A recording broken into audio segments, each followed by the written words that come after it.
started to some routine, but you're welcome. And boom, boom, boom, boom, boom. And we are back, ladies and gentlemen. What's going on? This is the Sports is My Love Language podcast. Yo, I'm excited, man. We took a little week off, enjoyed the holidays, some turkey, a day full of football, and all kinds of stuff, man. But guess what happens when we take a little bit of time off? Yo, we come back super recharged, and we want to. There's so much to talk about. We got the World Cup. We got the gift that keeps on giving, football every week. Whether it's a quote on a tweet, whether it's Deshaun Watson coming back, whether it's a picture from 1950, it doesn't matter. It just keeps giving us, man. And then we also have basketball and everything else that's happening. We could talk about. But first and foremost, I want to welcome you to our living room, to our barbershop, where you drop opinions, man. Let us know how you feel. Let us know what you're thinking. Where we go off the beaten path and we talk about sports from a different lens, from a different angle, man. We touch on things that maybe mainstream media can't touch because they're afraid they're going to lose maybe some sponsorship and stuff like that. Hey, man, if I feel it, I'm going to say it. So welcome here. First and foremost, I want to thank everybody for showing up. Like, share, and let people know about us. And you can follow us on the Sports is My Love Language group page. Yo, first, here we go with my guys, man. Let me introduce everybody. For those of you that don't know, we got my man, El Schefter, Pablo, the guy that's going to definitely bring you back with some information before it even hits the main wire. We got my man, AK, the Philly fanatic. My man, AK, is in the house. What's up, AK? Javito should be joining us if he can, and hopefully Dre, especially because we want to talk a lot about the World Cup and everything that's been going on with that. El Schefter, man, lead us in, bro. What's the number one thing on your mind right now that you want to chat about?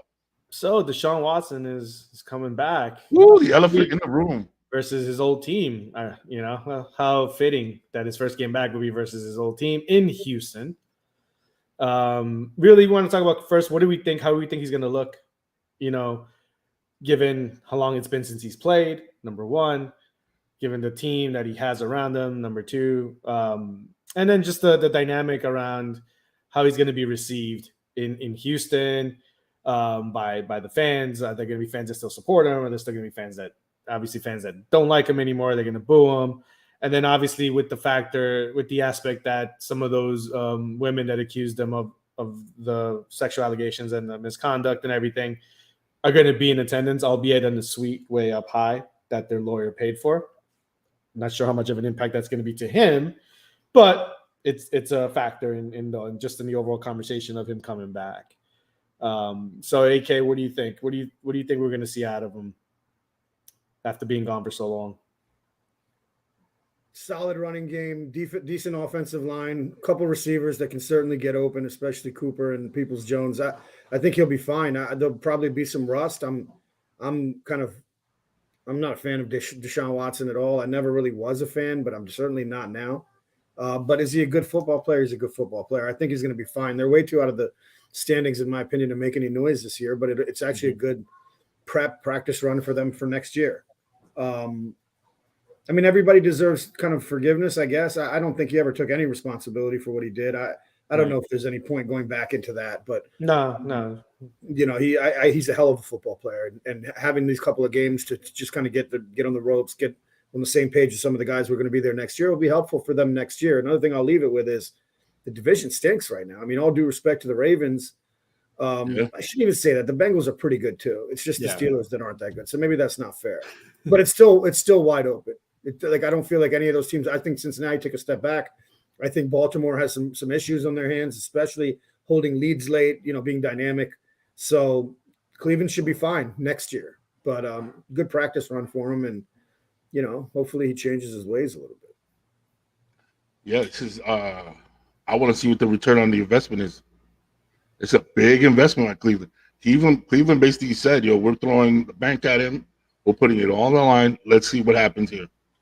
You know what I mean? And now this is it. Let's see if that Cleveland curse is still in action. Because if it is, they're screwed for like the next 10 years, bro. Yeah. I think it's okay without crossing the line of guilt or innocence, right? So I'm gonna go with the fact that he's weird. He's weird. You know what I'm saying? Nothing was outside of that was proven in the court. He was weird. He's a weirdo, right? And I wouldn't hang out with him because I have a daughter. You know what I'm saying? So that's number one. that whole thing about bringing the girls to the suite and all that, it's all show at this point. It's all show. It's all bullshit in my mind, in my head. I don't think they're not getting anything out of it. I don't see why he would do it.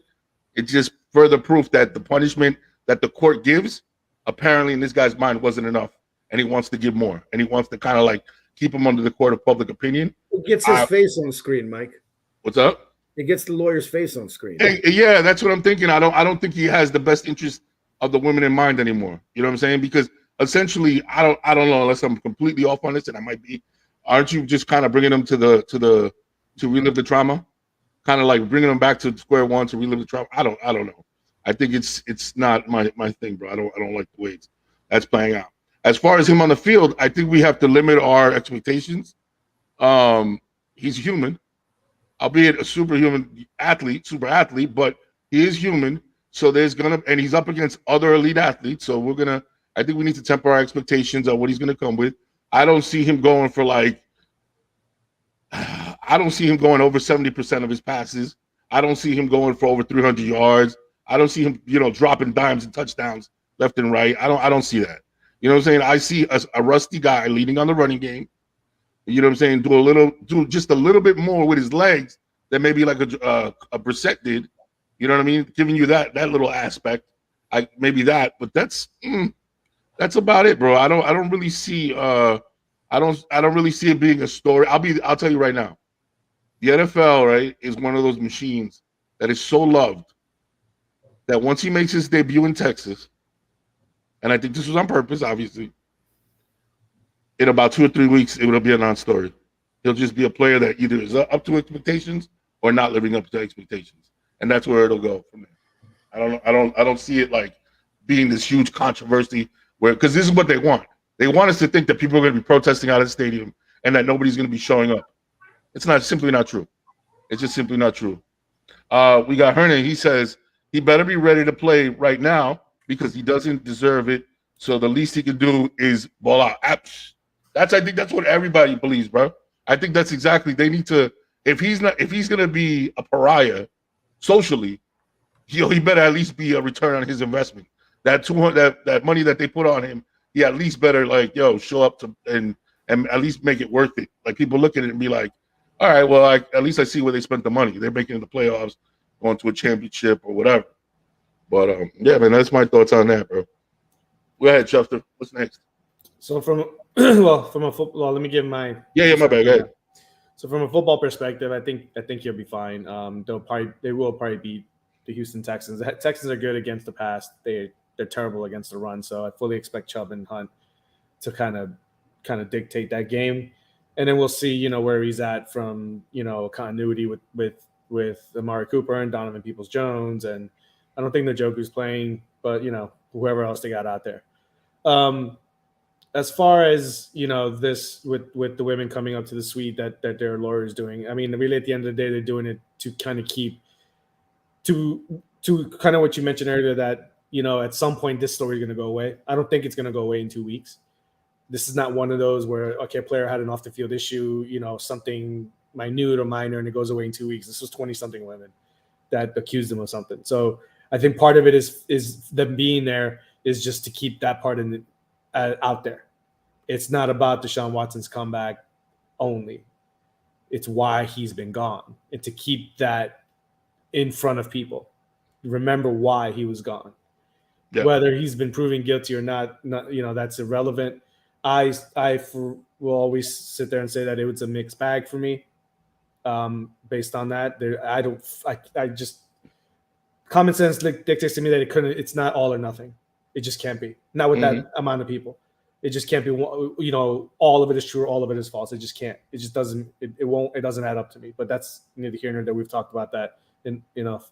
But he to the commenter's point, he better be ready to play. He better, look. Is he going to throw for 300 yards and 3 touchdowns tonight? Probably not. Does he have the talent to do it? Yeah, he does. I don't even mean to be laughing about this, but all I kept thinking is, this is so fucked up. I probably used to say this. I wonder how many wins it takes, for how many rub and tugs go away per win. You know what I mean? Like, after about, let's say he goes on a run next year, right? And he's like 10 straight wins. I guarantee you most of those rubber tubs all of a sudden go away. You know what I'm saying? People start forgetting about it. It just winning, depends winning depends peers. how it's kept in the news. Because Yeah, what's happening is that he's going to get asked. Because the problem is that he hasn't said any level of "I'm sorry" in any capacity. Yo, his apology was the worst. Right. So that's the problem, is that people want to get to that. So the media will always ask him after every game about it until he says something to the effect of, "Yeah, I'm sorry that, this was uncomfortable for people," something. Is it to say that, yeah, I did all of it? No, you're never going to hear that. Whether it's true or not, you would never hear that from anybody. Yeah, true. Yeah, it all happened, and my bad. No, but to the level of lack of a better word, inconveniences has been for a lot of people, which is probably not the right word to use overall in this whole situation. But just the fact that this has impacted so many people, and you're not really going to say, hey, yeah, this whole thing sucked, and I probably should have done things better. Something like, like until he says something like that, after every game that he gets interviewed, he's going to be asked that. Yeah, we'll see. So that's what I'm saying. Even if it's an interesting soap opera to watch. There's going to be a member of the media or two after every game that's going to do it. See, I don't think that's going to happen for too long. I actually think more like Mike. I think that like Ray Lewis went on trial for murder. Like Mike Vick went to jail. Yeah, they got those questions when they first came back, but a few games later, when Mike Vick the next year was starting and runner-up for MVP, nobody really talked about it. When's the last time somebody like Mike Tyson about Ray Lewis ended up becoming a Hall of Famer? Like I think who's going to keep bringing it up is going to be the opposing team's fans. That's going to be members. I think it'll be members of the media. I think there'll be members of the media that will take it. I certainly could be wrong. I suspect that it'll just be the other team's fans will always bring it up when he's there to heckle him. But he's going to hear the worst in away stadiums. I mean, it's going to be beyond, "Hey, you suck." Yeah. And I don't think this is a matter of being, and not to nitpick words, but I don't think this is weird. I think this is sick. Like I think he's a predator. He's going to hear those. He's going to hear that shit. Yeah, that's where he's going to hear all that. And I listen. I only see Facebook users, so I don't see who's putting the comments. But I'm going to say thank you for the props on the hat. Yeah, Hernan Marinon. But I'm also going to say Kobe still balled out. But those years where he was dealing with that, I think they barely made the playoffs and lost to the Suns in the first round. Like you stressed. Then he threw Shaq under the bus. So, but anyone who's been an athlete also knows that. Yeah, he did. I remember that. Anyone who's an athlete knows that that's like the best. Whenever you're going through some shit in life, getting on the field, the court, the ice, the ring, like it's the best thing in the world, man. Right, it's cathartic, bro. It's literally put your frustrations and your effort. I mean, for me, the last thing that I'd be concerned in this over situation is how he feels. That's just my personal. I 100%. I don't give a damn how he feels. That's the best. He's going to hear you're a rapist, even though that's, you're going to hear you're a predator, you're a sicko. And he's got to go to Cincinnati next week. He's got to go to Washington and finish up in Pittsburgh. Let me tell you something. Hey, Washington fans, hold my beer, all right, bro? Stop it. You got the balls to say anything about anybody else's team, yo. Just knock it off. Washington. That shit's hilarious. I want to talk about one thing real quick. If it ain't white, it ain't right, baby. Let's go. My man, the Jets. The Jets are bringing in Mike White, the savior. Let me tell you something. Yo, here's what's funny. Remember last year, he started one game, right? And I came onto the podcast and I was like, Mike White, and then he got hurt. First of all, he played like shit, but he also got hurt, man. But let me tell you something. There's something about this guy. Well, no, he came in, played really well, and then the next game is when he got hurt, right? Yeah. We saw the glimpses of it, right? And I'm like, man, I want to get hyped because I actually like him. I've never been a Wilson fan. Bro, I heard a stat today. I'm trying to remember it, but I remember half of the stat said the Jets in the last 4 years have only had like 300-yard games. Guess who's been the quarterback? Mike White. It's White. That's crazy. First of all, his recruitment out of college, he's a gun. He has a good arm. He's a quarterback. They had him labeled as like non-athletic. They gave him that whole spiel where he's just in the pocket and he's going to be more like a Andy Dalton, right? And then you had some people see like he had a very wide recruiting range. It went from Andy Dalton to like, yo, this guy he's a gunslinger mentality. He's going to go deep. He's going to throw the long ball. He's been, whatever, blah, blah, blah. So we don't know what we have with him. Do I think he's better than Wilson? Not Yes. talent-wise. Not talent-wise. Listen, okay, check this out. What are we talking about talent-wise? Are we talking about football IQ? I think football IQ is as important as No, the physical things, as part of the talent. the arm, things like that. I Those think things that like the combine shit.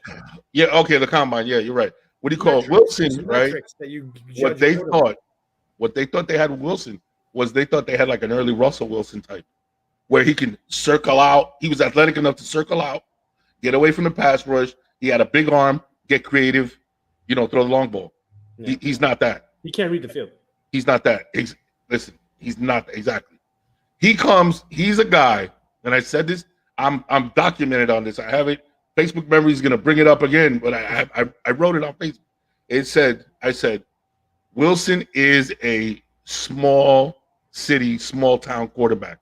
He does not belong in the big city. You don't get a guy that all through college, all he did was soak. You know what soak is? Soak is when you put your penis in a woman and you don't move. That's what you do. It's called soaking at BYU. You're going to tell me a guy that soaked his whole life is going to come to New York City and be successful? There's no hell. No way in hell. No way in hell. Now, let me tell you something. When I say small market, I don't necessarily mean a bad team. I just mean a market that's not New York, not LA, not where you get swallowed up on the daily news. You're in page 6. I'm talking about he's a guy that could survive. You know where he can survive? That you'll probably be like, but that's a big San Francisco. He can survive in BYU. Look at Steve Young. Like that kind of environment where you don't have, where when you come at the end of the day, you have to answer the reporters and you're going to have maybe 10 reporters, right? As opposed to when you come out of that locker room in New York or at your locker room in New York and you turn around and there's 40 reporters. You know what I'm saying? There's a big difference in that, man. And that's why with him, I knew from the door he wasn't going to make it. I saw some glimpses. I saw some things, plus the talent level he played at BYU, right? Against BYU. It was, you know what I'm saying? I don't usually hold that against quarterbacks, but I saw the athletic. When you have an athletic quarterback that relies on his athleticism against that type of competition, then you have to worry because a lineman at BYU, a defensive lineman at BYU runs 5'1", 4'8", 4'9". Let's say 4'9", 5'1". An SEC lineman runs 4'6", 4'7". There's a world of difference. Now, if you have a quarterback like, let's say, a Josh Allen was athletic, but he had a monster arm. So I'm not as worried about where he played because I know that we can rely on that arm. You know what I'm saying? And he's good in the pocket.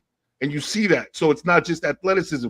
So I'm not worried that the lineman at Montana was running, 5'3". You know what I'm saying? Because I know the D-backs, he's going to be able to out-throw D-backs, and he's going to be able to take that long throw. You know given that defense that he has, that I think that defense can hold up against pretty much anybody in the league. Yeah. Pretty much almost every team in the league, every offense in the league. They're at Minnesota, they're at Buffalo, they're home for Detroit, home for Jacksonville, in Seattle, at Miami. So I think the Lions and the Jags, I think, can be wins easily. Right. We already beat the Bills. We already beat Miami. So but they're going to Buffalo in December. So we'll see how that's a tough one. That's a tough one. Minnesota, I think they could, if that defense can. It all comes down to one thing. It's going to be Sauce Gardner versus Justin Jefferson. That's what Minnesota shows up. That's what's going to dictate that matchup. But it is 1 p.m. Kirk Cousins, which 1 p.m. Kirk Cousins is MVP caliber. Anything outside 1 p.m. for Kirk Cousins, he's trash. So, but it really comes down to Sauce Gardner versus Jefferson. I think that's a lot to ask. Yeah, that's Sauce is a rookie. It's true against an elite. Yeah, the elite of the elite. I put him at 1 or 2 in the NFL. That's a tough ask. I would hope he does great. You know what I'm saying? But I would want to say one of those things where it's like, I don't think we can stop him. I could only hope to contain him. Right. You know what I'm saying? And let him not be the reason we lose. Right. If he could do that, that's all I'm asking for Sauce. So I'm saying if they go 3-3 the rest of the way, they'll be 10-7. 10-7 might not make it, man. It might not cut it.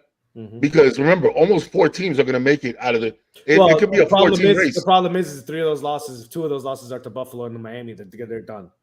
Right. They lose to those division games. That means our destiny would be in their hands. where they would have to lose.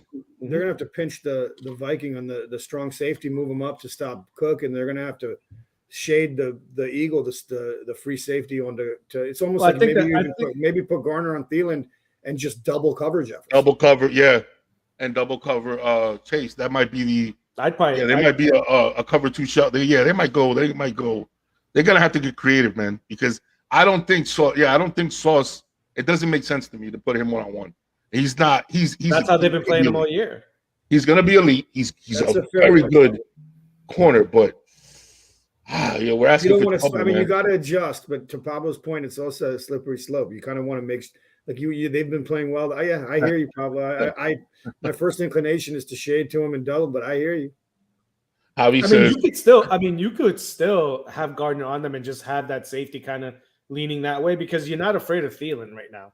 You should be afraid. They should be afraid of Hockenson. That's who they really will probably have to be more worried about. I feel like Mosley and their linebackers are actually pretty good, and they'll do a better job on Hockenson than most of the league would. And then that D line on its own is going to have to hold Cook and Madison on the run game. It's a tough matchup because not only that, but now you go flip the other side, and we have the talent to score on them, but we're going to have to score on them. We're going to have to. I think it's going to be. It's a big game in the NFC race too, for the number one seed. If the Jets can take out the Vikings, every Eagles, Cowboys, and Niners fan will be thrilled. Yeah. That whole NFC East might make the playoffs. It's funny because the way that you described Mike White, like that was almost a scouting report for TB12 coming out of Michigan. Oh, yeah, right? I'm not calling him Tom Brady, of course. TB12. But that's it, right? Like the lack of an athleticism or what's considered a cannon arm will bring you down in draft boards. What I wouldn't do for him to be the next Tom Brady. Oh my God! Please be the next Tom Brady. Come on, wait, you can do it. Yeah, man, that's where I'm at with it. I think it just feels good to be able to watch bearable football this late in the year already. Yeah, props to the Jets fans. I know normally this late in the year, I'm like, all right, well. Are you looking for Jets Dolphins tickets for January or what? I think we might have to make that move, bro, for sure. Yeah, I think we might have to make that move for sure. Let's go.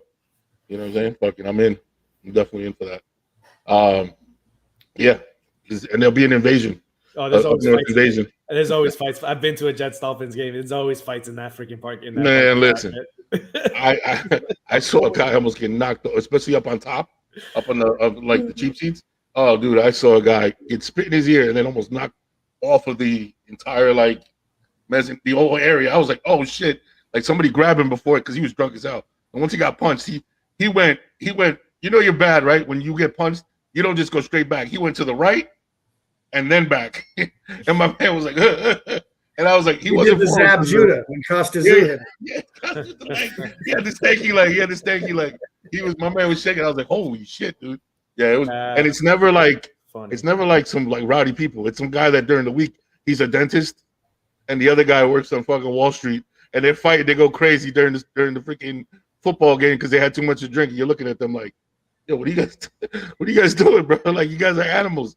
You know what I'm saying? Meanwhile, during the week they're like a soccer coach and a fucking, you know what I mean? They're like, damn it, this week in athletic, these games bring shit out of people. That's all right. Funny. Let's move on. What's the next? No, let's just take 2 seconds to acknowledge that this is the first time since Joe Namath that any sports show has spent more than 6 seconds talking about the Jets. So give yourself hey, man, come on.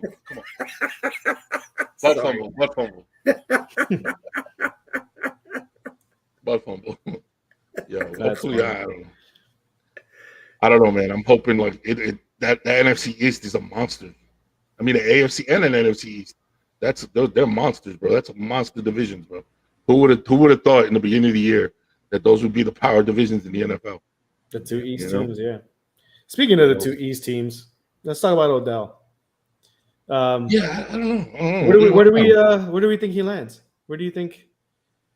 I'm interested to see. I'm interested to see what AK thinks, considering that 2 of the 3 teams in the running are obviously division rivals. This dude stayed like he was in New Orleans meaning LSU for X period of time. You know, where he grew up, and then him always being in LA. Do we really think he's going to pick Buffalo?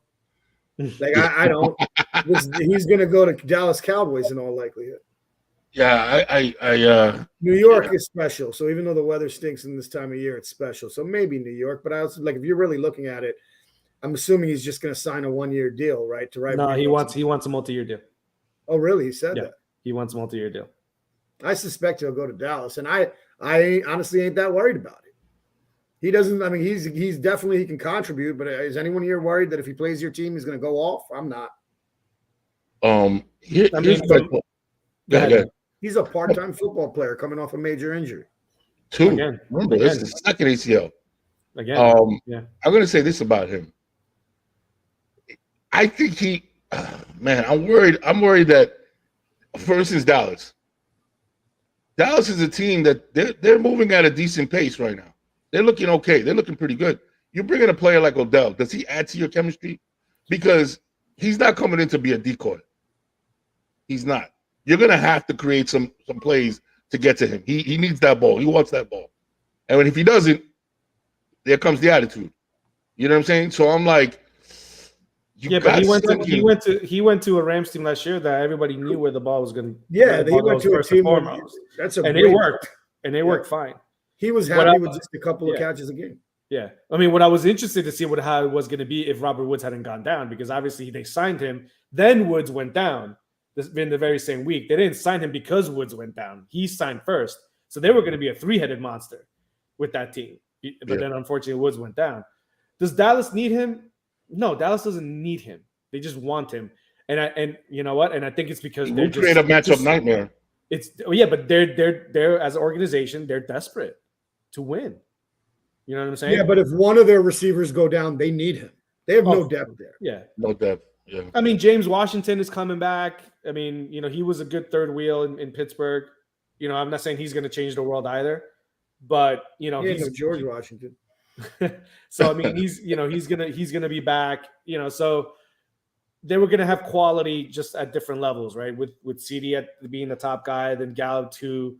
Noah Brown's been okay, but I think Washington was supposed to be that third guy for them this year. Because he did have some good moments in Pittsburgh, and then you had your two-headed monster in the backfield, and then Schultz is playing well. So I don't think they need him. I think they want him because, like, on paper they don't need him, but I think they want him and they feel they need him because of the pressure that Dallas has every year, especially when they are good, to win and actually win a damn playoff game, right? For the Giants, it's more sentimental for Odell. He does like the organization. He didn't like Gettleman. Nobody fucking liked Gettleman. He would slide in and be the one. But he's got a lot of relationships with Shepard and with Saquon and and guys like that. And because the Giants are winning, then that's why they're in contention, though. Because if the Giants were struggling, he wouldn't probably be considering it. He'd get the. But it'd be safe to say, Pablo, that he would be the WR1. Yeah. Oh yeah, of course. From day one with the Giants. Of course. They have nobody, and I think that's why they might have the inside track because the Giants can give him a multi-year deal because there's so many contracts are coming off out of the book, so they can give him maybe $12 to $15 million a year for the next 2 to 3 years. I don't think this would be 100% the reason, but I think it's worth mentioning that with all the drama surrounding Jerry Jones, it would be a distraction from that. Mm-hmm. If I'm correct, they had interest before all this, but I do think that there's something to the fact that may push them a little bit over the edge and being a little more aggressive. That's a big story that could take away from. And I have to look at Dallas's cap situation, and not just necessarily this year, but into the next couple of years and see where they are. Because they've got some contracts coming up. Pollard's a free agent. Aren't they paying Dak $96 million a year next year? Yeah, he's got a. Yeah, when does Ezekiel Elliott come off the books, man? I'd have to go look and see that, and see where they're going to pull this money from. Because I mean, if they weren't willing to pay $20 million for Amari Cooper, then what are they going to want to pay for Odell? That's a risk, man. Because he's going to want some guaranteed. I wouldn't give him $15 million a year. No way. It just depends how you structure the contract. I'm not saying it's $15 million per year. Like you could have signing bonus, you could have. I'm saying from an average perspective. Again, it just depends. It depends because you could, it may not be 15. It could turn into 12 because you give them a huge signing bonus, right, up front, and then or maybe there's some incentives in there that can get it up to 12, but it's really maybe like 10. Yeah, no, it'll certainly be some incentives in there. Yeah. So it's just a matter of how you structure it, But he wants that kind of little bit of a stability, and he is a changed person. I mean, he's got he became a father. He's obviously more of a family man now. So, and he wasn't. I mean, he was immature, but he wasn't Antonio Brown. You know, he wasn't a head case. No. But you know that He got thing. so and then the fucked thing up on the he plane. couldn't I get think off- and I he think the got thing so on the. fucked up he couldn't wake up on a plane at 9 a.m. That was here. Let me tell you something. But I think So- that was overblown. I mean, Yeah, did you see the eyewitness accounts? So like a lot of people recorded it, and there was eyewitness accounts or whatever, and they all were like, "Yo, that was just an airline overzealous sort of flight trying to get attendant. clout. Yeah. Like, that was That's what I bullshit. think Like, it you know what I mean? I saw Like, it they all over go- Twitter. People were saying like, "No, I was on that flight." Like, and they just put a picture of it. Like he was asleep, and you know, and Probably that's had a it. rough night. You know how many people are falling asleep? Doesn't matter why. You know what I mean? Hey man, I got my own I've done it. story. I was about to say I got my own story on the way back from Vegas. I had to do a layover in Minnesota, right? And my stupid ass took an Ambien, right? And I don't remember getting the plane to Vegas. I get to Minnesota, and I lay down like right outside the door, and I wake up with my ex-wife slapping me in the face, like, wake up, wake up, wake up. They're not gonna let us on the plane. Wake up. I kind of wake up, and I just kind of like go on autopilot and get on the plane, right? And button up.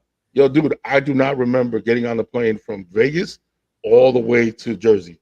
Not one transfer, not one anything. I don't remember shit. And I got there, and she was telling me, she was like, they were gonna ask me to deplane because I wouldn't put my seatbelt on. And when she wanted to do it for me, they were like, no, that they wouldn't allow her to put it on for me. That I had to put it on myself. I had to wake up. And she said that something happened where they said something, and I kind of just snapped out of it, put my seatbelt on, and just went right back out. She was like, yo, dude, it was crazy. So maybe that's my bias and why I feel that way, because I've been there. But yeah, I was like, yeah, I've gone on where I've sat on the plane and I've fallen asleep. Now I've made sure to put my seatbelt on because I know I'm about to go to sleep, so I want to be bothered. But there have been a couple of times where, like, I think I let the tray was down or something, and they wake you up to put the tray up, you know. So I think it was more an overzealous, flight attendant and whatever. yeah, because even Miami PD was like, he didn't, They didn't was arrest very him. They polite just when got picked him him off the plane. Yeah. Yeah, he picked him up. He was polite. I don't. Must yeah, be I don't nice. You think- get kicked out of first class, you just get your own private jet. Yeah, right. That's fucking crazy. And I don't think that's going to affect any of the three teams in terms of like Probably what not. they are, how much money. Oh, you were falling asleep on the plane, so we're going to give you 10 instead of 12. Nah, man, I don't think they give a shit. Especially the Giants. The Giants are not going to give a shit either. You know what the Giants have to do? The Giants have to bring him in, right? And have him and Saquon, whoever they have left, He's coming in go tomorrow. and redo that picture that they took on the boat. No, because we haven't won shit since that guy. That's what I'm saying. They got to redo it to like break that curse. They got to go back, redo it, hopefully break that curse. Fuck That's that. what they have to do. This shit, man. That shit is crazy. Ever since that damn picture, they went fucking like over. All right, what's up next, man? What do we got? So we got Lamar. And Yeah, that's a tough one, man. Okay, so here's my opinion on this. If you weren't up trying to get $200-something million, it'd be a non-story. And technically, it should be a non-story. It's a guy that got frustrated one time. He made one mistake. No, he tweets back at a lot of people. Yeah, but this is the first time. Having to write 3 words. The thing with him is he's not being. It's not that he tweeted back. It's that he's now the whole thing was the narrative got switched because he used the words "eat a dick." That's so he's being called homophobic. Nah, people are like, "Oh, wait, he tweeted at somebody." No, Yeah, he's being back called at a lot of homophobic. people. When in reality, he's not. I mean, the guy's track record is immaculate as a person. Like you haven't heard anything crazy about him on the street. Nothing like this guy. Yeah. Even his teammates admit. Everybody to a man says this guy is like fucking great. And you make a simple mistake, but this is the price you pay when you're under the spotlight, when you're the quarterback, and you're the face of a franchise. And what you're asking for, when you're asking for that $200 million, this is what you're asking for. You're asking for that light.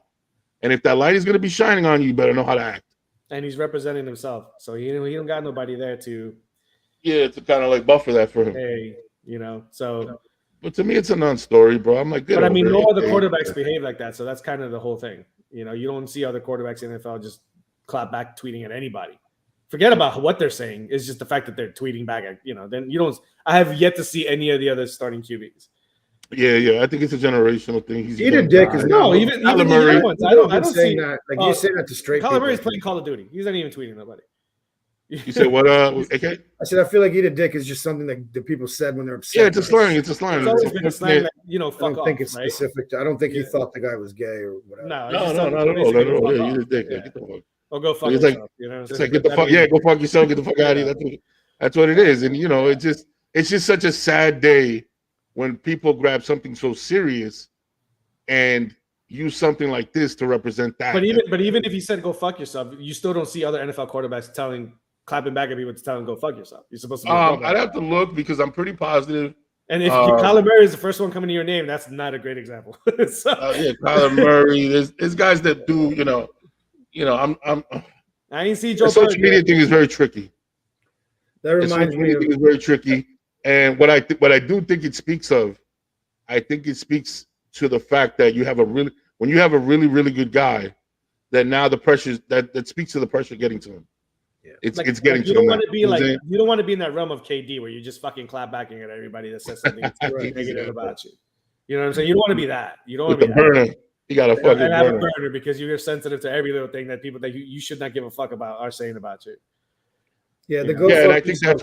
that's who needs to be in his ear. Somebody saying that the comment. That's usually your comments, agent. That's don't usually say- your agent in their team. Yeah, you're right. Well, no, It they is. have publicists too when they're starting quarterbacks for the NFL. Yeah, but the Yeah. agents are the ones that organize that for their Yeah, players, that's right? true.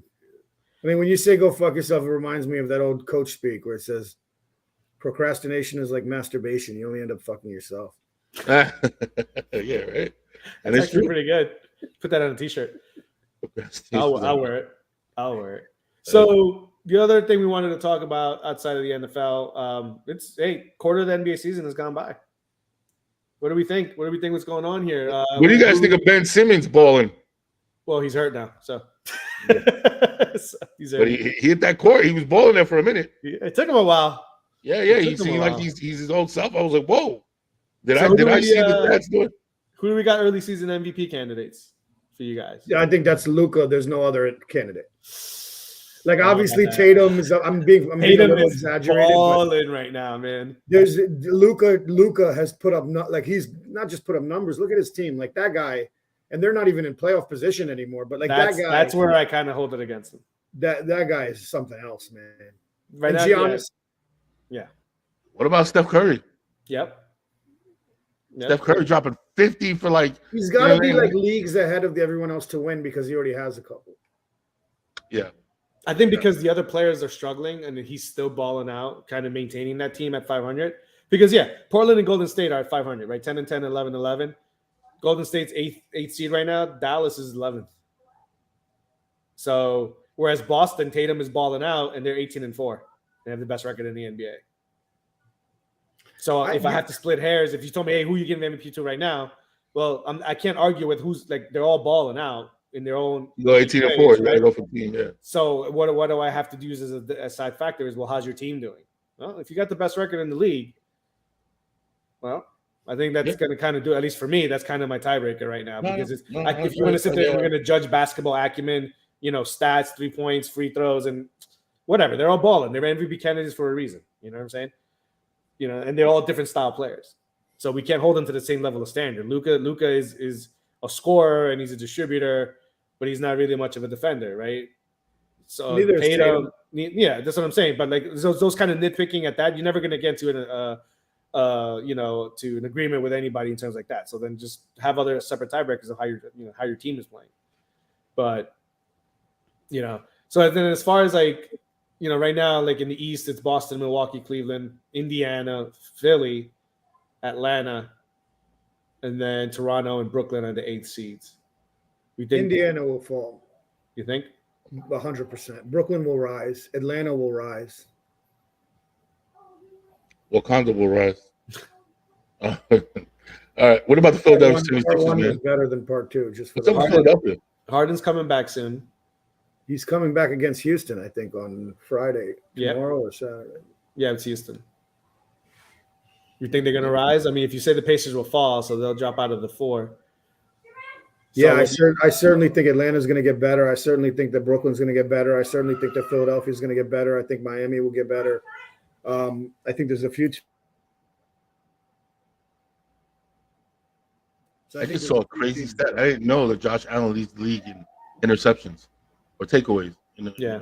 Well, because he had that 3-game period that he was just throwing picks. Shit, So that's crazy, man. The NBA is super interesting actually because you look at it and who are the dominant? I mean, who are the really dominant teams? to me, in the East, it's Boston and Milwaukee. In the West, as much as Mike hates to hear it, The Phoenix, Suns? What's Yeah. that? Spurs, Yeah. Denver is surprising. They keep- are. yeah, they keep also, going, like, keep winning. Murray They has to keep get winning. a lot better for them to be contenders. Yeah, no, I agree. But watch out for New Orleans. Not New Did Orleans you doesn't watch- scare me at all. did you guys New see Orleans is Zion really one-on-one good, with but they're LeBron? not ready. I ain't saying they're gonna win the title, but they're not gonna be an easy out in the playoffs. You see him one-on-one with LeBron, Zion? No, I didn't see it. Oh my God! So they're playing the Lakers, and they captured. They kind of zoomed in on him, and he was going one-on. Let me tell you something. That's two big animals, yo. And let me tell you something, man. Maybe obviously this is an older, what do you call it? But holy shit, was Zion taking it to him? Like taking it to the hole. Like I was like, damn, you rarely see that on LeBron, because of his size and everything. And I'm telling, if this guy Zion could stay healthy and manage his weight, bro, he is special. That guy is special, man. His explosion, he reminds me of like Charles Barkley mixed with Larry Johnson, mixed with like, I don't know, something else. Like he's just explosive and he's athletic as shit, but he's big like a block, yo. He's a monster. He's a beast, yo. I mean, the Clippers are there. The Clippers at the 5 seed with a part-time Kawhi, right, and a part-time Paul George, and somehow they're still, they're there. They're hanging in there. I mean, I don't think they're going to win the division. So, but If those two guys are healthy, I agree with you. They're one of the biggest threats in the West. The Lakers, the Lakers roster. I was looking at their roster. What a goddamn joke that is! Like, you're running. I mean, they're starting 2 point guards with Beverly and Schroeder, and then you got Westbrook playing the third or fourth most minutes on the team. It's just built so like it's so. Westbrook's been playing pretty well, actually. Yeah, off the bench, all he has to do is be aggressive. That's his thing. Yeah, I mean, that was Beverly stats. Yo, you can put me on the court, and I'd probably have the same stats as Bob Beverly. Yo, he is. As much as he's an emotional guy that I like, you know what I'm saying? And I kind of like that wannabe tough guy that he plays and all that shit. God damn it, bro. You can't be that tough. You can't possibly be that tough to make up for what 2 point. Oh my God, I can't even tell you what his stats were ridiculous, bro. Like his shooting percentage and all that shit was insane. I'll see you, Dennis Schroeder, and I'll raise you, PJ Tucker. We gave him $10 million per year. God, what a waste of money. He scored his first basket since last yesterday. The guy is going to end up averaging 1 to 2 points a game for the season. That's fucking hilarious. They can't get him that corner three open because that's all he shoots is that corner. I think the only argument, Pablo, is that Harden hasn't been here, and when Harden comes back, he'll be able to get more looks in the corner and stuff like that. But, dude, what a disaster that's been. Yeah, because he obviously can't get his own shots. I don't know how much of a prolific rebounder he's ever really been. Old, man. Yeah. I think the one team that surprised me that they're in, the record that they have, really forget where they are in the seedings, is Sacramento. I can't even tell you a guy on the Sacramento Kings right now. Yeah, right. Oh my God, yeah. It used to be Halliburton, but he's in Indiana now. They got Sabonis, who's a double machine. We all know who De'Aaron Fox is. Barnes has always been. Oh, that's right. That's the purgatory that he's been in all these years. Yeah, Barnes is a solid 3. They drafted that kid from Tennessee, whose younger brother is still in college, Murray, who seems to be pretty good. They actually, they've got some guns. They got some young gunners. Trading away Halliburton will end up kicking. I mean, that was just a disaster. Even though Sabonis is a good player, but yeah. But they're kind of the same, right? Indiana and Sacramento, right? I think Sacramento's better only because I think that Sacramento has like 2 or 3 pieces of their puzzle. While I think Indiana only has 1. Like I don't think Turner is going to be there for much longer. Buddy Hield is not going to stick around. They have Halliburton, and they're gonna do I think Halliburton is going to be like a Shai Gilgeous-Alexander for a couple of years. They're going to keep breaking down that team to get more draft picks because they can't legit compete with it, and he's just going to be a nasty guy stuck. And speaking of Gilgeous-Alexander, I mean that's an All-NBA second or third team player right now. Oh yeah, I was about to say that guy's been winning me, points prop bets all season long, man. Over on points. Oh, I'm taking a shot. He's gonna hit his points. He's gonna hit his points. Like I don't have to worry about it overall. So yeah, this guy's making. Yeah, you guys agree that the NBA has now become like I shouldn't say this, but the NBA has become like the American economy where it's like there's rich and there's poor and there's nothing in between. Like you have some really good teams at the top, you have some really bad teams. You don't have any teams that are like, oh, they're pretty deep. Like it's just you're either really good or you stink.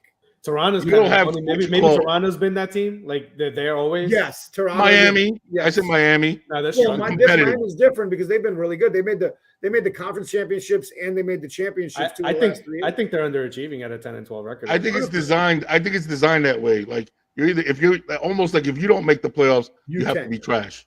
Yes. At this point. You know what I'm saying? Like they designed it that way where if you don't make the playoffs, you gotta be trash. Because that's how many spots there are.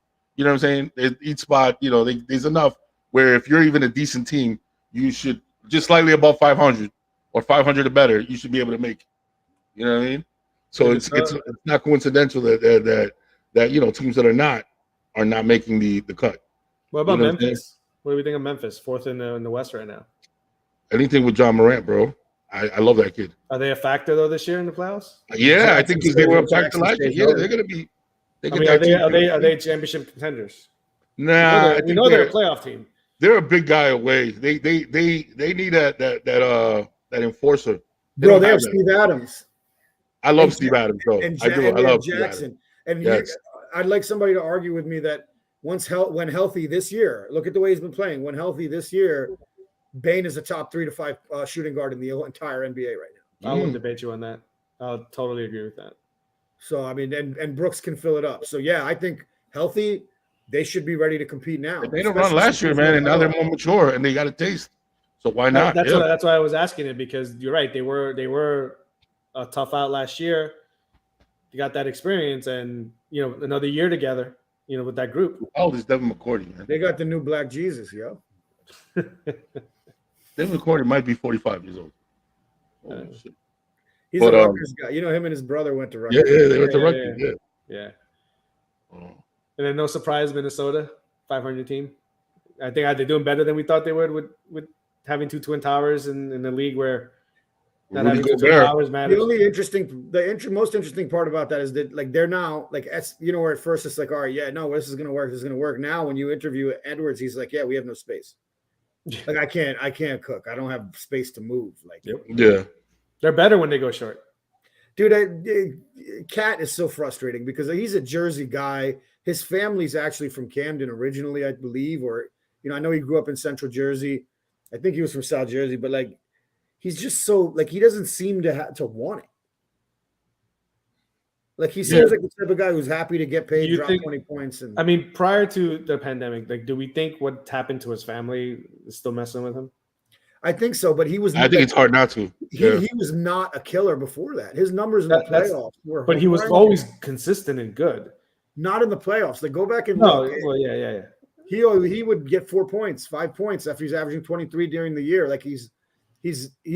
I don't know, man. I don't want to call him man who I don't know personally soft, but his game is so soft. You think it's because it's that purgatory known as Minnesota Timberwolves? I think that may be his personality. I'd like to see him in New York. I'll take him in New York. You can hide that at a team where you're playing with 4 other first-round picks in college. I would take him in New York in a heartbeat. In a freaking heartbeat.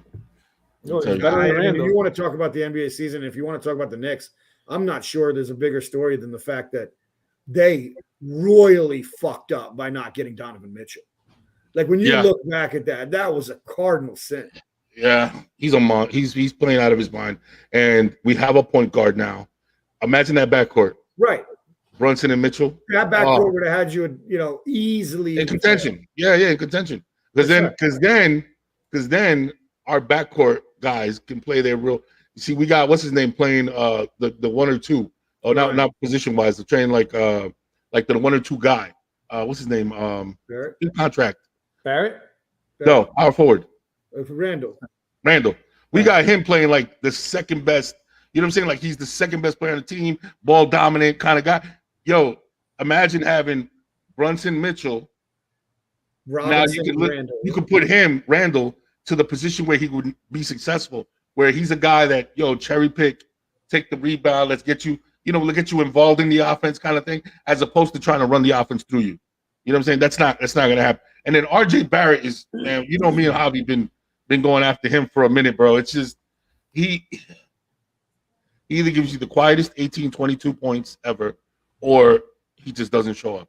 That sounds so much like every other Canadian based basketball player. Yo, for real, it's true. It's so sad, man. I'm like, oh God, bro. I remember I used to get mad at Carmelo Anthony because he would do that to me sometimes. But this is now after seeing that, I would take what Carmelo was doing any day of the week, because shit, he'll drop 27.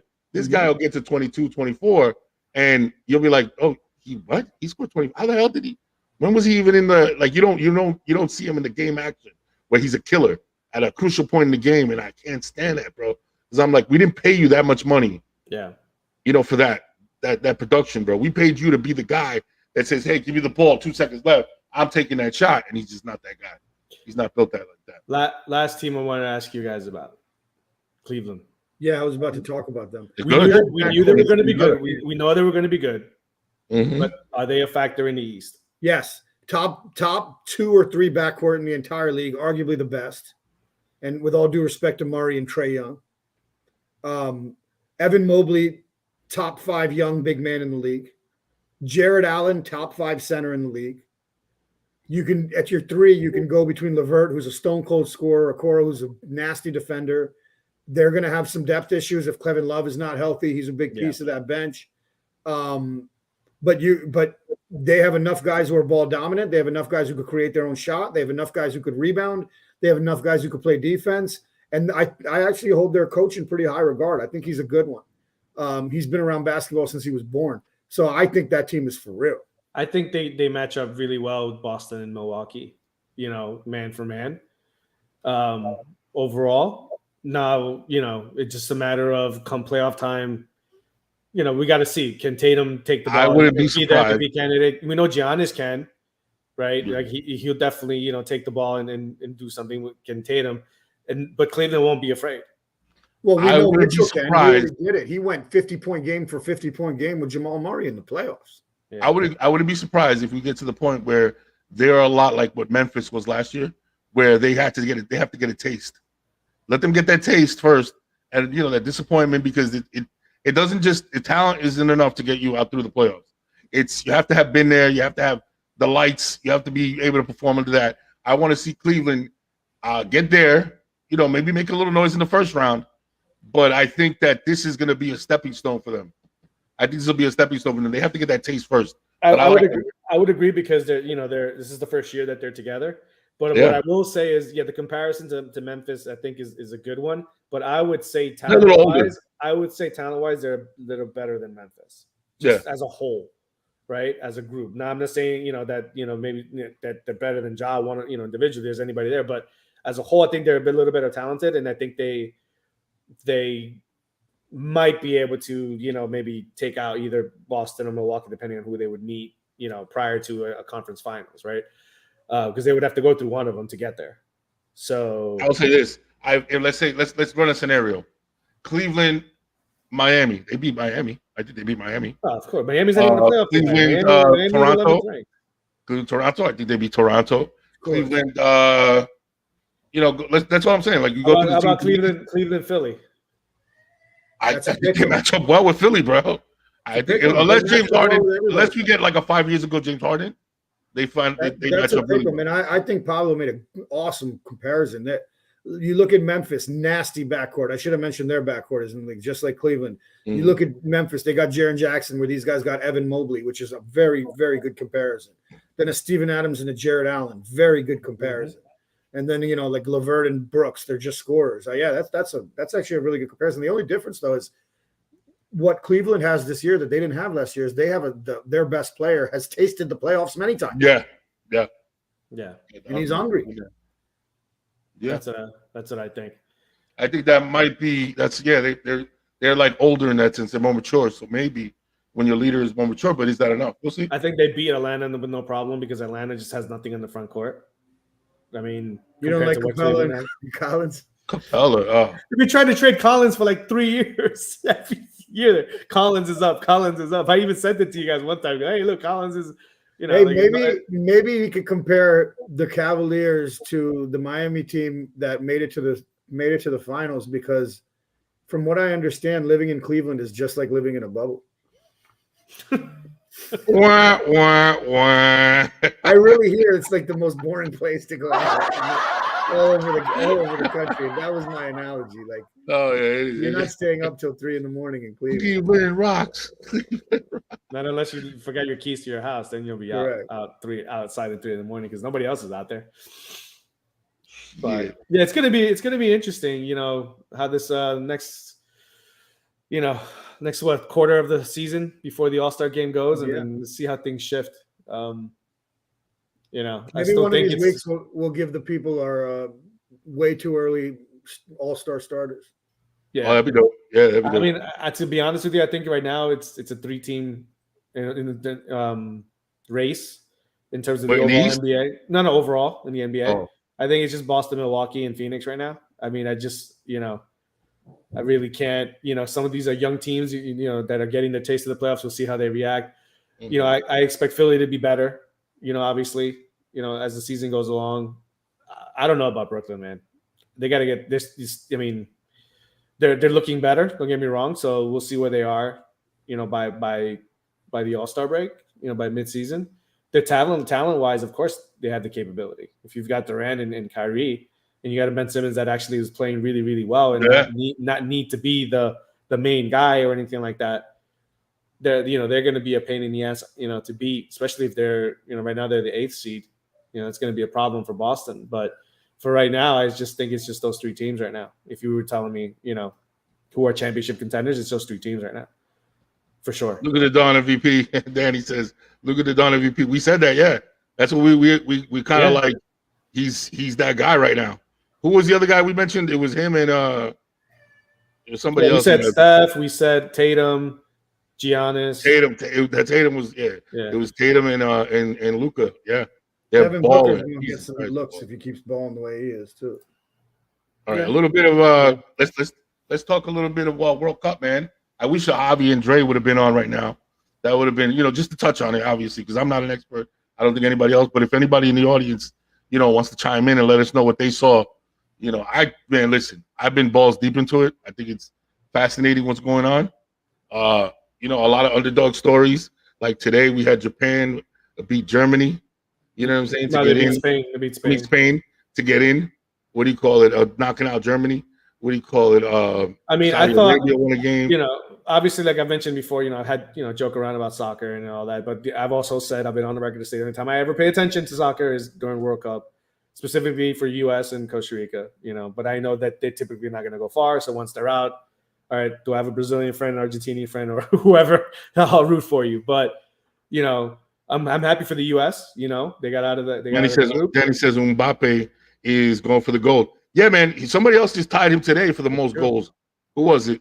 Somebody like tied him up or something like that for the most goals. That they're all tied up in what do you call it?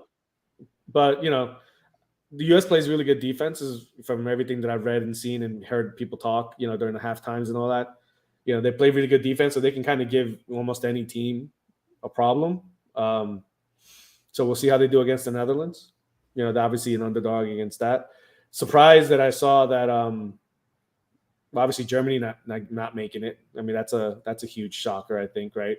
Because that was the group of death, right? Spain, Japan, Costa Rica, and Germany. Everyone expected Spain and Germany to be coming out of there. So I think that's a shock. I think Belgium losing, not making it, the number 2 team in the world. I think that they're ranked.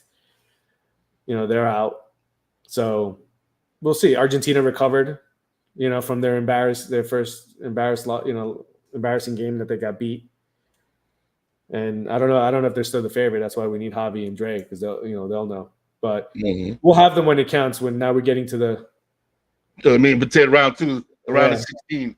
It's dope, man. I love the pageantry. I love everything about it. I enjoy watching it. Like from what I always, I watch it from my understanding of the sport. Which is not a lot, but I do like the pageantry. I like the. Let me tell you something. There is nothing. I don't care what anybody says. The most intense play in all of sports is when a motherfucker hits a goal. Yo, like especially if that's the country you're rooting for, bro. Let me tell you something about Ecuador. I've never been to Ecuador. Okay. I've been there twice. My mom is Ecuadorian. My father's Ecuadorian, whatever. And that's how I'm Ecuadorian. I'm more North Bergen. I'm more New Jersey than anything. Okay. But let me tell you something. When that damn Ecuador scored a goal, you couldn't tell me that I wasn't born in the heart of Guayaquil. Like, you know what I'm saying? You could. I'm screaming Ecuador. I'm going nuts. Like if I was fucking in the heart of the shit. You know what I'm saying?